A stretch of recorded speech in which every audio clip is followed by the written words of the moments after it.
Déjà bonjour, je m'appelle Kevin Fossé et je travaille dans un laboratoire de physique nucléaire à Caen, qui s'appelle le GANIL. Vous faites de la physique déjà depuis plusieurs années, mais je vous pose une question très simple, qu'est-ce que la physique? Vous pouvez me définir la physique? Quelques mots, hein. C'est quoi? C'est de la cuisine, de la littérature? Le fondement de la matière. Fondement de la matière, c'est-à-dire? Tout, comment c'est fait, les forces, la matière, Ouais, c'est pas mal ça, c'est pas mal. Oui, donc en fait, la physique, c'est l'étude de absolument tout ce qui nous entoure. Ça va aussi bien d'une table, une étoile, une planète et même l'air qu'on respire, mais aussi tous les phénomènes un peu étranges qu'on peut observer, comme la lumière. C'est un dispositif dont on s'est inspiré, en fait, qui nous arrive de Bourgogne. Et ça fait 10 ans qu'on l'a mis en place en Basse-Normandie parce qu'il nous semble assez bien correspondre à une problématique régionale que nous avons, qui est un maillage territorial, qui fait qu'on a une ville-centre de taille relativement moyenne, et ensuite une myriade de petites communes disséminées sur l'ensemble du territoire.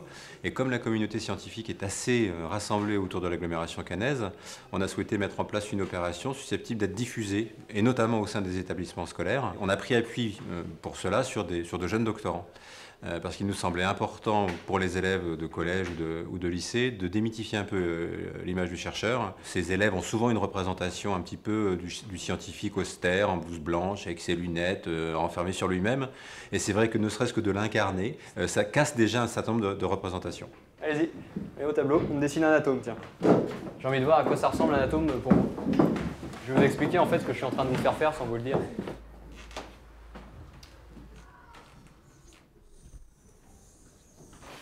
C'est pas du grand art, hein. C'est juste les idées principales, vous me mettez 2-3 choses pour la légende. Au départ, c'était surtout la curiosité de voir comment les élèves perçoivent la science aujourd'hui. Parce que ce qu'on observe en physique, c'est une chute en fait, des effectifs, par exemple à la fac. Donc je me demandais, mais qu'est-ce qui peut bien se passer dans leur tête pour en arriver là en quelque sorte, sachant que nous, on n'a pas changé grand-chose, si ce n'est même on s'est amélioré. Je repars en gros de la position que j'avais quand j'étais lycéen, c'est-à-dire plus ou moins la leur aujourd'hui, mais avec l'expérience que j'ai aujourd'hui. J'essaie aussi de faire quelque chose d'assez vivant pour leur montrer que la physique, ou les sciences même en général, que ce soit les mathématiques, la biologie, etc., c'est pas quelque chose de complètement mort ou silencieux, on pourrait le croire, mais qu'au contraire, j'ai envie de dire, on s'amuse bien. Il faut être sérieux, mais on s'amuse bien quand même. En réalité, ça c'est beaucoup plus petit que l'atome. Est-ce que vous avez une idée de la taille? Vas-y, vas-y. Dans une pièce de 20 mètres carrés, on pourrait représenter le noyau de l'atome à une aiguille.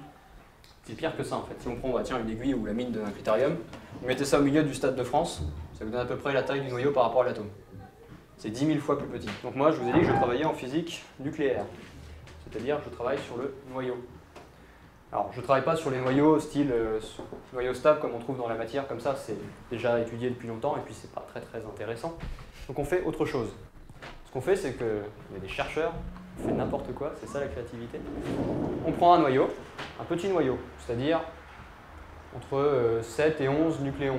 Un petit mélange proton-neutron, histoire de ne pas avoir beaucoup plus. Et on se dit, qu'est-ce qui se passe si j'envoie un maximum de neutrons dans mon petit noyau pour voir s'il digère bien. C'est vrai qu'un doctorant, il a le nez dans sa thèse. C'est ce qui le caractérise et on comprend. Un collégien, il a un niveau de formation donné en physique, en mathématiques, en histoire, en géographie. Et la rencontre des deux donne souvent des étincelles, parce qu'il y en a un qui parle quasiment chinois par rapport à ce que le collégien ou le lycéen est en capacité d'entendre. La seule obligation pour les doctorantes, c'est de suivre une ou deux journées, alors on l'appelle journée de formation. Donc notre journée de rassemblement au niveau de relais de sciences a pour vocation à donner des clés, un certain nombre d'outils qui vont permettre le dialogue, qui vont rendre ce dialogue possible, avec aussi une façon sans doute de séquencer l'intervention.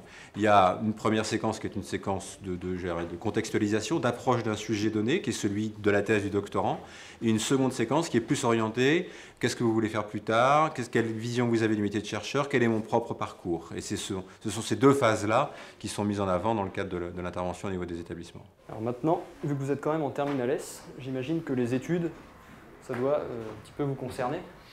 Alors, je vais poser quelques petites questions assez simples. Qui sait ce qu'il veut faire plus tard? Allez-y, levez la main. Vas-y. Ingénieur. Ingénieur. Toi? Des recherches dans les moteurs à combustion interne. D'accord. Et toi, c'est très précis, tu as déjà ton sujet, tu as un plan établi, etc. Au moins, tu es tranquille. Vas-y. Je sais pas. C'est pas? Ingénieur informatique. L'informatique, c'est en train de monter en ce moment. Moi, ça m'intrigue. Pourquoi vous voulez faire informatique? Pour créer des logiciels. Est-ce que tu écris déjà des programmes plus ou moins où tu apprends? Oui. Quel langage? C. C'est bien ça, c'est un bon début. Passer au C++ maintenant. Est-ce qu'il y en a qui ont essayé de faire des stages dans les domaines où ils veulent apprendre à travailler plus tard? Personne?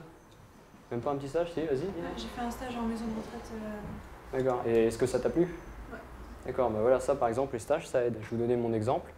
Quand je suis arrivé à la fac, j'avais déjà conscience que simplement avoir le diplôme en sortant, c'était pas suffisant. Si vous voulez vraiment être le meilleur et avoir une chance de choisir vraiment votre place, quelque chose que vous aimez, comme par exemple tu veux quelque chose de très précis, tu as intérêt à t'y prendre, j'ai envie de dire, dès maintenant pour bien réfléchir. C'est visiblement ce que tu fais, donc tu as des chances. Mais chaque année, à la fac, je faisais un stage bénévolement, dans un laboratoire. L'avantage de ça, c'est que déjà on voit à quoi ça ressemble. Si jamais ça ne nous plaît pas, au moins on peut dire j'arrête. Et si au contraire ça vous plaît, vous pouvez commencer à avoir un réseau. Si vous faites de la recherche comme scientifique, ce sera plus pour la passion que pour l'argent. Est-ce que vous avez des questions sur comment ça se déroule à la fac ou même des choses basiques, hein, il n'y a aucun souci. Est-ce que vous connaissez le DUT mesures physiques? Eh ben, ça, c'est une voie qui marche bien, qui marche vraiment bien. Donc si tu as envie de faire ça, que tu te sens bien pour faire ça, tu auras juste à bosser un peu. C'est un peu comme le lycée, mais avec plus de liberté. Et fais attention, en première année, il y a un petit bizutage sympa. Voilà. Bah, moi je trouve ça très intéressant parce que c'est un peu la première fois qu'on en rencontre vraiment, parce que à part en troisième, on avait rencontré des professionnels, on n'en rencontre jamais, donc ça permet de se faire une bonne idée de ce que ça pourrait être plus tard. Le chercheur, il a un vécu, il a son expérience. Là, tout à l'heure, le chercheur il nous parlait de bizutage et tout, c'est un exemple, mais ça fait partie de son expérience, donc ça permet d'être plus proche du réel. Bah, notre objectif, il est double, il est déjà de préparer avec l'élève son projet d'orientation, puisque après le bac, justement, il y a une telle multitude de filières qui sont un petit peu perdues. Et notre but, c'est dès la seconde, une des fonctions du professeur, c'est justement de prévoir le projet d'orientation de l'élève, donc de l'informer, on le fait en tant que professeur bien sûr, mais d'avoir un regard de spécialiste évidemment sur les voies, sur les filières qui changent assez régulièrement, à l'université par exemple. Donc ça c'est le premier aspect. Deuxième aspect, c'est de revaloriser un petit peu les sciences, parce qu'on a beaucoup d'élèves qui sont en S, mais qui après le bac ne feront plus de sciences. Donc là on a une grosse problématique aussi nous, on ne les motive pas, etc. Donc il y a cet aspect-là, et voir aussi l'aspect concret de nos matières. Les programmes, ils sont faits de telle manière à ce qu'il y ait des liens avec l'actualité, et ils ont du mal à se projeter dans la réalité, les élèves, justement. Donc le but de ces interventions, c'est de faire des liens entre le monde scolaire, les manuels, mais aussi l'extérieur. La fête de la science, si on prend en Basse-Normandie, c'est à peu près 50 opérations. Mais à lui tout seul, cet atelier du chercheur, c'est 20 interventions en milieu scolaire. C'est une des opérations importantes de la fête de la science en Basse-Normandie, parce qu'on a souhaité, depuis le début, mener des opérations à la fois centralisées sur Caen, mais aussi être bien diffusées des opérations sur le territoire. Et pour ça, il n'y a qu'une seule solution, d'inviter en tout cas les chercheurs, et en l'occurrence là les doctorants, à aller sur le territoire.